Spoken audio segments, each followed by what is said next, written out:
Hello welcome નમસ્કાર આપ જોઈ રહ્યા છો સત્ય એક્સપ્રેસ ગુજરાતી ન્યૂઝ। એવું છે ને કે હું અહીંયા અવારનવાર અહીંયા ચા લઈને જતો જ હું મને ત્યાંથી ટીઆરપીની સામે 100 મીટરથી દૂર ત્યાં એક ગોડાઉન છે, ત્યાં હું ગોડાઉને ચા દેવા ગયો હતો।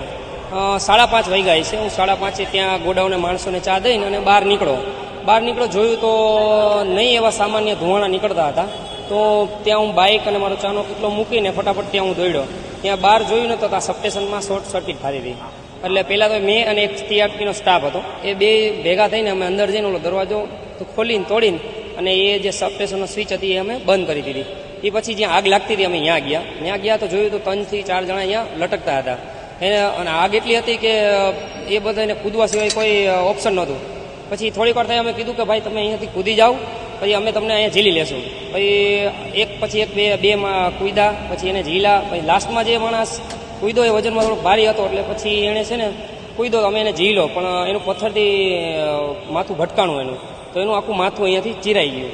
તો એ પછી અમે એને રૂમાલ લઈ અને કોક સારો માણસ હશે જે 4 વ્હીલ એને રાખી હતી કે આમાં બેહાડી દો, તો ફટાફટ એને અમે હોસ્પિટલ ભેગો કર્યો। એ પછી સામાન્ય છે કે આપણે રોજ અવારનવાર ત્યાં જતા હોય એટલે આપણે ખબર હોય કે ક્યાંથી બહાર નીકળવું ને શું કાંઈ, પણ ત્યાં જે મનોરંજન માણવા જે માણસો આવ્યા હોય એનો તો ખ્યાલ ન હોય કે આપણે કઈ રીતે ક્યાંથી ભાગવું।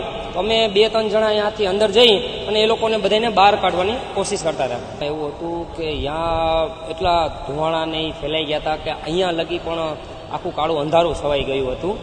અને પછી જ્યારે અમે અંદર ગયા ત્યારે જે 3 લોકોને અમે બચાવતા હતા એ જ્યારે બચાવતા અમને તો એ ખ્યાલ જ નહોતો કે ત્યાં હજી પણ કોઈ માણસો હોય છે, કેમ કે એ લોકોનો અવાજ જ નહોતો આવતો।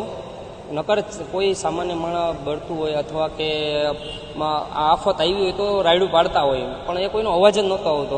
એટલે અમને પણ ખ્યાલ ન રહ્યો કે ત્યાં કોઈ હશે, નહીંતર પછી આપણે આપણી બનતી કોશિશ તો આપણે કરત કે ના કોઈ માણસને આપણે બને ત્યાં લગી જેટલા માણસ બચે એટલા અમે બચાવી શકીએ। ફાયર બ્રિગેડ 15-20 મિનિટની અંદરમાં આવી ગઈ હતી મારા ખ્યાલ પ્રમાણે। 5:35 આગ લાગેલી હતી, પછી 5:55 ફાયર બ્રિગેડ આવી ગઈ હતી। એ પહેલાં એક પોલીસની ગાડી આવી ગઈ હતી ત્યાં। માણસો 30 થી 35 તો ખાલી સ્ટાફના માણસો હતા અને 70 થી 80 માણસ ઉપર હશે। તો બેવું કે આવી ઘટના મેં મારી જ લાઈફમાં તો પહેલી વાર જોયું।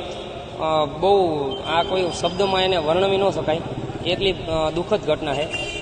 છેલ્લા 4 દિવસથી હું નકર આટલા એરિયામાં બધાને ખબર છે મારો સ્વભાવ હસી મજાકવાળો હોય, હું ચા દેતો હોય, પણ મને છેલ્લા 4-5 દિવસથી મને જરાય ધંધામાં મન નથી લાગતું। એમ થાય કે મને એકને એક વિચાર આવ્યા રાખે કે આ ખોટું થયું, આ બધું આવું ન થવું જોઈએ।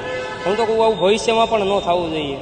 હું એની પહેલાં જ રાઈટ 5 વાગે ત્યાં હું ચા દેવા ગયો હતો। ત્યાં પગી કાકા એક બેવે છે, એ અમારી ચા પીતા હોય છે અને સ્ટાફના માણસો હોય એ પાર્સલ લઈ જાય અને 2-4 સ્ટાફ માણસ ત્યાં આપણે એને ચા દેવા જતા હોઈએ છીએ। 5 વાગે જ્યારે હું ચા દેવા ગયો ત્યારે ઘણા નાના બાળકો હતા, 17 થી 18 વર્ષના છોકરા હતા, વાલીઓ હતા। એ દ્રશ્ય મને અત્યારે મગજમાં આવે કે એ કેવા રાજી ખુશીથી અંદર જતા હતા અને આ બનાવ એ મને હજી વિચાર આવે કે એ માણસો કેવી રીતના તડપીને એનો જીવ ગયો હશે। ત્યારે જ પહેલી વાર મને આ પૂછવામાં આવ્યું તમે આ કેવું દ્રશ્ય જોયું, ત્યારે જ મારા આંખમાં આંવણા આવી ગયા હતા અને આપણે કોઈ શબ્દ જ ન મળે, આપણે બોલવું શું બોલવું એનો કોઈ આપણે